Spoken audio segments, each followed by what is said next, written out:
नमस्कार मित्रों। जो चौथा अनसुलझा रहस्य है वह है संजीवनी बूटी का रहस्य, जो अभी भी बरकरार है। ध्यान से इस कहानी को समझिएगा, तभी समझ में आएगा, जो ये धार्मिक ग्रंथों से जुड़ा हुआ है। शुक्राचार्य को मृत संजीवनी विद्या याद थी, जिसके दम पर वे युद्ध में मारे गए दैत्यों को फिर से जीवित कर देते थे। इस विद्या को सीखने के लिए गुरु बृहस्पति ने अपने एक शिष्य को शुक्राचार्य का शिष्य बनने के लिए भेजा। उसने यह विद्या सीख ली थी, लेकिन शुक्राचार्य और उनके दैत्यों को इसका जब पता चला तो उन्होंने उसका वध कर दिया। रामायण में उल्लेख मिलता है कि जब राम रावण युद्ध में मेघनाथ आदि के भयंकर अस्त्र प्रयोग से समूची राम सेना मरणासन्न हो गई थी, तब हनुमान जी ने जामवंत के कहने पर वैद्यराज सुषेण को बुलाया और फिर सुषेण ने कहा कि आप द्रोणागिरी पर्वत पर जाकर 4 वनस्पतियां लाएं। मृत संजीवनी, जो मरे हुए को जिला देने वाली होती है, विशाल्य करड़ी, जो तीर को निकालने वाली होती है, और संधान करड़ी त्वचा को स्वस्थ कर देती है, और चौथा है स्वर्ण करड़ी, यह त्वचा के रंग को बहाल करने वाली होती है, नेचुरल कर देती है। मतलब हनुमान बेशुमार वनस्पतियों में से इन्हें पहचान नहीं पाए तो पूरा पर्वत ही उठा लाए। इस प्रकार लक्ष्मण को मृत्यु के मुख से खींचकर जीवन दान दिया गया। इन 4 वनस्पतियों में से मृत संजीवनी, या सिर्फ संजीवनी कहें तो ज़्यादा बेहतर है, क्योंकि संजीवनी नाम से ही यह प्रचलित है, लेकिन इसका वास्तव में धार्मिक ग्रंथों में मृत संजीवनी के नाम से जाना जाता है, क्योंकि इसके बारे में कहा जाता है कि यह व्यक्ति को मृत्यु शैया से पुनः स्वस्थ कर सकती है। सवाल यह है कि यह चमत्कारिक पौधा कौन सा है। इस बारे में कृषि विज्ञान विश्वविद्यालय बेंगलुरु और वानिकी महाविद्यालय सिरसी के doctor K N. Ganeshaiah, doctor R. Vasudev, doctor R. Umashankar ने बेहद व्यवस्थित ढंग से इस पर शोध कर 2 पौधों को चिन्हित किया है।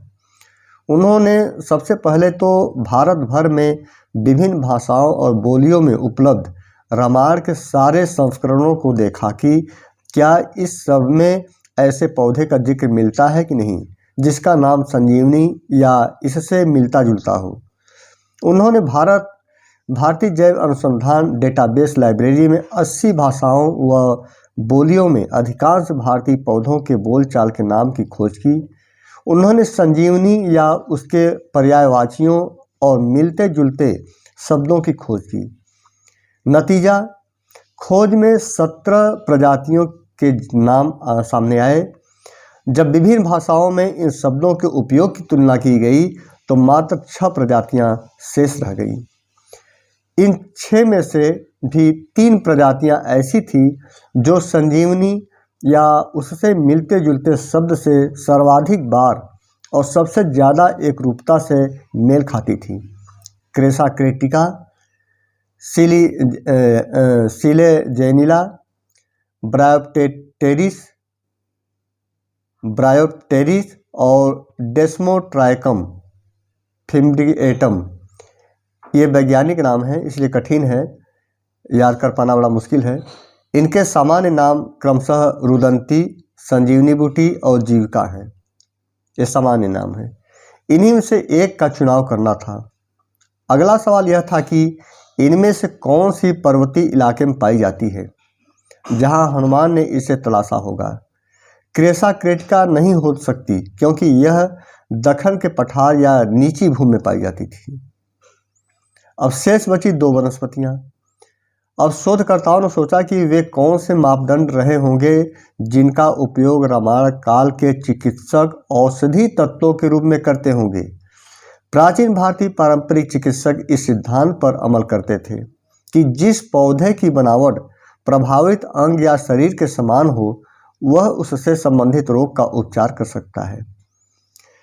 सिलेजिनिला ब्रायोप्टेरिस कई महीनों तक एकदम सूखी या मृत पड़ी रहती है और एक बारिश आते ही पुनर्जीवित हो उठती है।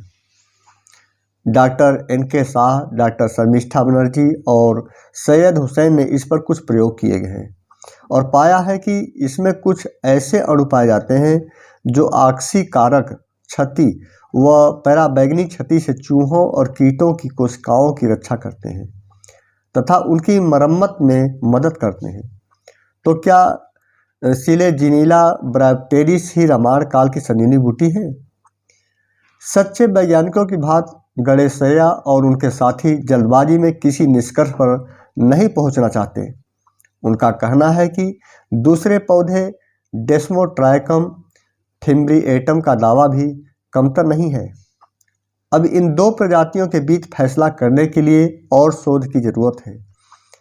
इसके संपन्न होते ही रामायणकालीन संजीवनी बूटी शायद हमारे सामने होगी। एक अन्य खोज में भारतीय वैज्ञानिकों ने हिमालय के ऊपरी इलाकों में एक अनोखे पौधे की खोज की है। वैज्ञानिकों का दावा है कि यह पौधा एक ऐसी औषधि के रूप में काम करती है जो हमारे इम्यून सिस्टम और रेगुलेट करता है, हमारे शरीर को पर्वतीय परिस्थितियों के अनुरूप ढलने में मदद करता है और हमें रेडियो एक्टिविटी से बचाता है। यह खोज सोचने पर मजबूर करती है कि क्या रामायण की कहानी में लक्ष्मण की जान बचाने वाली जिस संजीवनी बूटी का जिक्र किया गया है वह हमें मिल गई। रेडियोला नाम की यह बूटी ठंडे और ऊंचे वातावरण में मिलती है। लद्दाख में स्थानीय लोग इसे सोलो के नाम से जानते हैं। अब तक रोडियोला के उपयोगों के बारे में ज़्यादा जानकारी नहीं थी। स्थानीय लोग इसे पत्तों का उपयोग सब्जी के रूप में करते आए हैं, लेकिन स्थित defence institute of high altitude इस पौधे के चिकित्सीय उपयोग की खोज कर रहा है।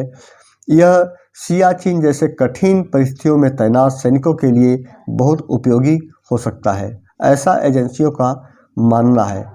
तो यह एक अनसुलझा रहस्य है मित्रों संजीवनी बूटी का, जिसे सुलझाया नहीं जा सका है।